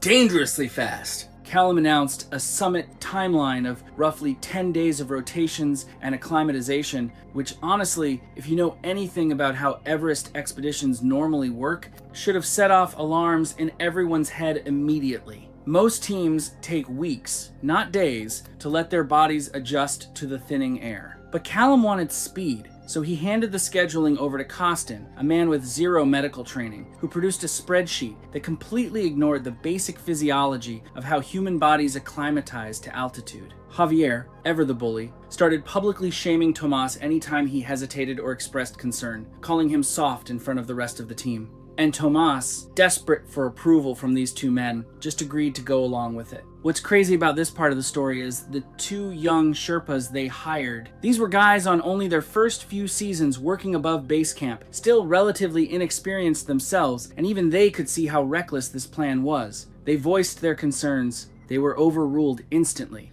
And then Callum did something that I think is almost more disturbing than the plan itself. He paid them double just to keep them quiet. He did not fix the plan. He bought their silence about the plan. That tells you everything about his priorities. They left Camp 1 at midnight after rushing through an already shortened acclimatization schedule. Costin kept insisting they could compress the rest periods, like rest periods were some kind of inefficiency to be optimized away rather than a basic biological necessity. By the time they reached Camp 2, Tomas was already vomiting and dealing with a splitting headache, both classic early warning signs of altitude sickness. Costin checked his oxygen saturation with a cheap pulse oximeter, the kind you can buy at any drugstore, and it read 75%, which on a mountain is a number that should have triggered an immediate descent. Instead, Costin looked at it and said it was within his model's tolerance. His model, not a doctor's recommendation. His model. Then Costin gave Tomas a pill that he believed would help with altitude, except it was actually a diuretic, which made Tomas even more dehydrated than he already was at altitude, which is genuinely one of the worst things you could possibly give someone in that condition. Meanwhile, Javier was physically shoving Tomas forward whenever he slowed down, and Callum, the man supposedly leading this expedition, was recording their split times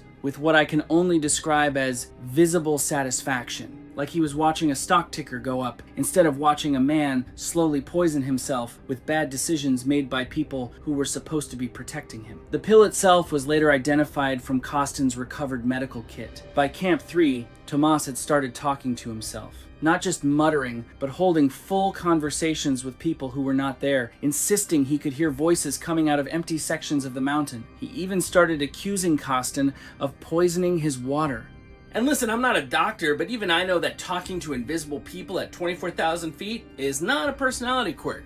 That is a textbook symptom of high-altitude cerebral edema, a swelling of the brain that can kill you in hours if you do not get down immediately. Apparently believing more oxygen would somehow clear his thinking. Instead, it just burned through their limited oxygen supply far faster than planned, while the actual underlying swelling in Tomas's brain kept getting worse, because the only real treatment for haste is descent immediately, not a bigger number on an oxygen dial. And then, just to put a cherry on top of this entire horror show, Javier told Tomas that hallucinations were just weakness leaving the body. This is the part where the two Sherpas finally drew a line. At Camp 3, they flatly refused to go any higher. They told Callum directly that Tomas was showing every sign of haste and needed to descend right then. Callum's response was to threaten to withhold the bonuses he had promised them and to tell them their jobs were finished the moment the expedition ended. So the four of them, Callum, Javier, Costin, and a now severely impaired Tomas, continued on to Camp 4, completely alone, with no support staff at all. The Sherpas, to their credit, immediately radioed base camp, begging for a rescue team. This is the last point in the story where there were any outside witnesses to the group at all. Everything from here on is reconstructed from radio transmissions sent by the climbers themselves, equipment recovered later, and sightings from distant teams. Margaret heard the call and started organizing one right away, but realistically, on a mountain like Everest, that kind of rescue takes hours to mobilize, hours that Tomas did not have. They finally reached Camp 4 after 24 straight hours of climbing, which on its own is an exhausting and dangerous amount of continuous effort even for healthy, well-rested climbers. Tomas could not recognize anyone around him at this point. He called Callum a demon, he called Javier a ghost. He kept trying to rip his own oxygen mask off his face, the one thing actually keeping his brain from swelling even further. This level of detail comes from Costin's own radio call to base camp, describing the scene, logged and time-stamped. Costin,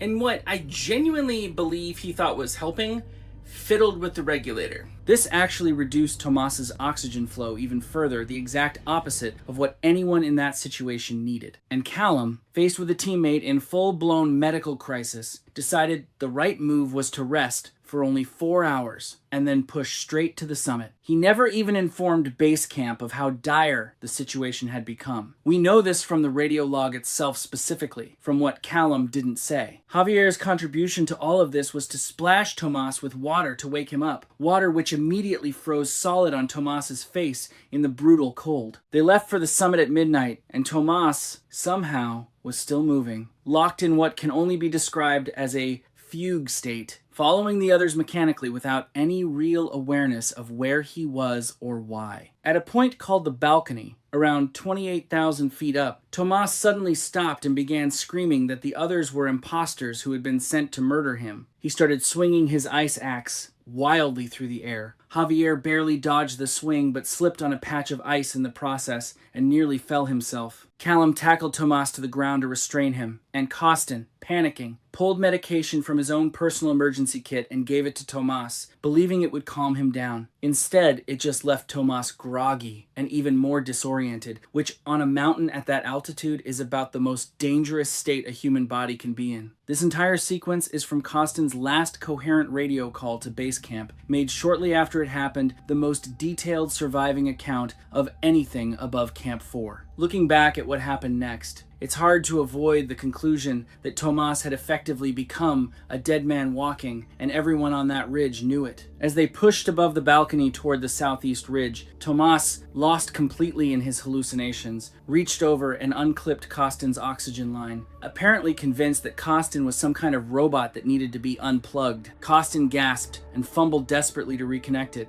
But his fingers were already numb from the cold and he had no backup regulator with him. An absolutely unforgivable gap in preparation for a man who called himself a logistics expert. Tomas wandered off the fixed route entirely, drifting toward a dangerous, exposed drop-off on the mountain's eastern face, his headlamp bobbing erratically further and further away. Callum radioed Costin and told him simply to leave Tomas, that he was done. Costin actually hesitated. I want to give him this much credit.